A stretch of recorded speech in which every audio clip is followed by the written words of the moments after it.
Okay, welcome to your chapter 10. This is part one of probably two videos that will take us to the end of the chapter. I'll start off here with a couple of screens with some questions that you can use for review. These are things that we've already discussed in class from the beginning of the chapter. And then this is a brief review of some of the material that we talked about today. We are dealing with Justinian, Emperor Justinian, who brings in political and artistic achievements that really set the course for the Byzantine era. To take you back a little bit, Emperor Theodosius, 380, establishes Christianity as a state religion.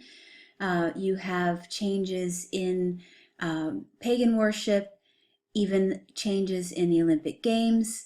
And after his death, power is split between his two sons. Arcadius is stationed in the east, Honorius in the west, and this becomes a permanent division in the empire. For over 100 years, you see there are struggles of powers with Germanic leaders. There has been immigration with Germanic tribes into the empire from the 3rd century. There was a period of increase in immigration when there was a decline in the native population. There are people from Germanic tribes that are given land for military service. There are foreign fighters, people who fought with their own weapons, but they're supposed to fight for the Roman Empire. And there are even entire tribes that are given land. They fight under their own politics and their own customs, don't even have to pay taxes, and yet they are part of the Roman Empire. So you can see retaining those cultural customs, retaining that fighting power led to a lot of stress and strain between the Germanic tribes and the Roman Empire. Finally, then, we have a big change with Justinian overthrowing the Germanic tribes and takes back Ravenna in 539, and you have the beginning of Byzantium.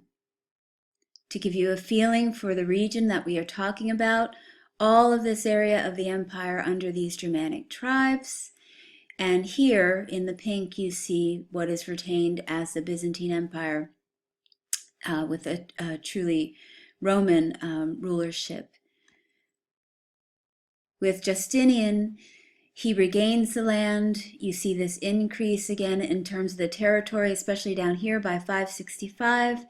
The Byzantine Empire has returned a great deal of grandeur, and along with that, Justinian establishes a building campaign along with his increase in land.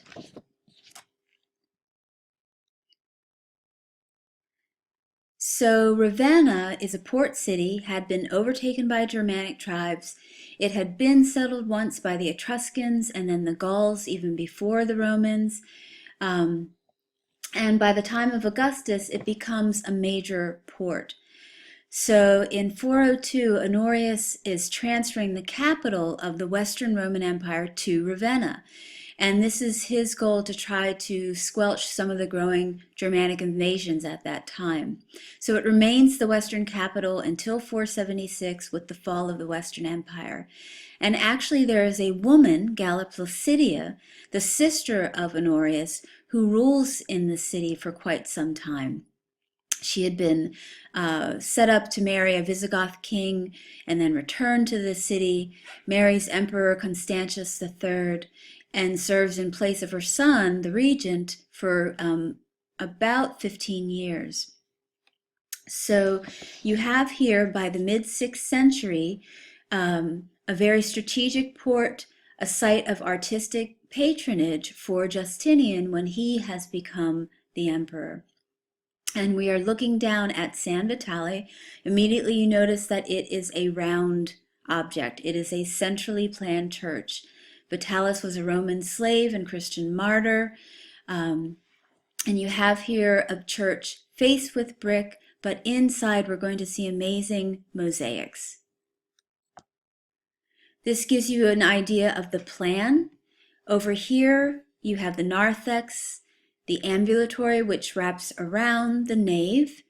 This here is the sanctuary, and then the apse. So it's two concentric octagons, and then the dome sits over this inner ring. So you'll notice some compartments from the past and some that are new.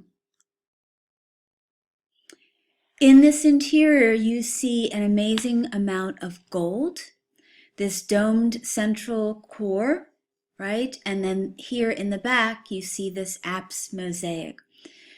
So the style of these mosaics has some naturalistic things held over from Hellenistic and Roman styles, but there's a real lack of true perspective in the designs that we'll see when we look up close. Key with these mosaics, it's not just about Christ, it is about also Justinian's right to rule, the holy ratification of Justinian's right to rule. So there's more than one message in there. Notice the height of the nave and recognize now that artists are working for the emperor. So you don't have names of artists who are creating these beautiful mosaics that we're looking at. Notice the reflective quality.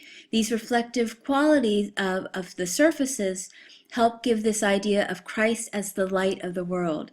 And this is tessera used for these mosaics, not pebbles, as in the Hellenistic murals of the past. So looking close at the apse mosaic, you have Christ in the center. He is seated on an orb of the world, and then he is giving this wreath to San Vitalis, who is to his left. Notice he is also holding a scroll with 7 seals. That is something related to Revelations. Down below him, 4 rivers of paradise. This is all iconography, again, related to Christ, and then the 4 individuals surrounding him. 2 angels you see immediately with the wings. Saint Vitalis here, and then this is Bishop Ecclesias. This is the jeweled crown that he is giving to Saint Vitalis.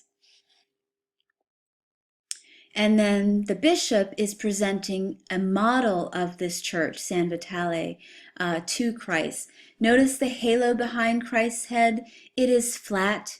It is not in perspective. And even his body, although we know he's seated by the shape of his legs, it's not like a true sense of him sitting on this object. This is a time in art that really focuses on Christ's redemption and his humanity. There's also ideas about the peace that we are meant to find in the second coming. So these are all aspects of the mosaics that we're looking at here. On either side of the apse, you have mosaics dedicated to the emperor and empress. This is Justinian, and along with him you have Bishop Maximinus and then his attendants. So this is on the left choir wall, so he is to the left of Christ. Notice he has a halo. He also has a bowl for the Eucharist. So he is partaking in the Holy Sacrament. And then this is a mosaic. It is there forever and always for him to be taking part in the sacrament. Notice the key row, that is the symbol here on the shield of the individuals that are among his attendants. And the total of the number is 12. Connecting back to the 12 apostles. Lots of iconography here again. This is forever occurring as a sacred rite in the church. He is part of the storytelling in this church, always present within the act of performing the Eucharist. So that's, again, an important part of what you're looking at with this mosaic. Notice how he is pushed to the foreground. There's not a lot of naturalism in his body. You see a little bit in the drapery, but if you look at their feet, they're staggered right on top of one another, not true perspective in their figures, and only some slight variation in their facial expressions. He, of course, is in a purple robe. You see the fibula on his shoulder, the great crown, and of course the halo. So there are things that distinguish him. The stole and the cross that the bishop is carrying. Others have lots of similar qualities to them, very stylized. Then you have Theodora. So she is on the right-hand side of Christ. And with her, you see her attendants. You see her also carrying the chalice. So for her, that is carrying the wine. She stands in this imperial canopy. That's the rounded space behind her. She too has a halo. The three magi again are the figures at the bottom of her royal purple vestment that she's wearing. And then once again, notice the stylized qualities of the figures, lots of similarity in their facial expressions. The movement comes from things like the pattern in the garments, not a lot of detail in the drapery. And perspective is shifted. You have a bowl kind of tipping towards you. You have the flattened halo behind you, behind Theodora. And she is set a little bit further back in space. She is waiting to enter in a little bit from the outside here and coming through this curtain into the interior space to meet up with Justinian that we've just seen a moment ago on the opposite wall. Neither of them ever visited Ravenna, so this is fiction. They are not part of any sort of Eucharist that takes place at this church. So again, this is about a little bit of propaganda, something that he can put within the empire, even if he is not present. To give you a view of a couple of other churches in the region, Sant'Apollinare Nuovo. So this is a very traditional basilica, originally consecrated in 504. And this is actually something that was built by Theodoric, an Arian Christian. Arian Christianity was a schism in the 4th century that did not believe in the immutability of Christ. Christ as the pre-existent Son of God. So this was something that caused a great conflict with Christians, and Constantine will even organize the Council of Nicaea in order to denounce the beliefs of Arian Christianity. So looking closely within the church, you see on either side a whole procession, one side female, the opposite side male. This series of female martyrs are marching towards the Virgin, who is enthroned at the end with child, and with the three magi.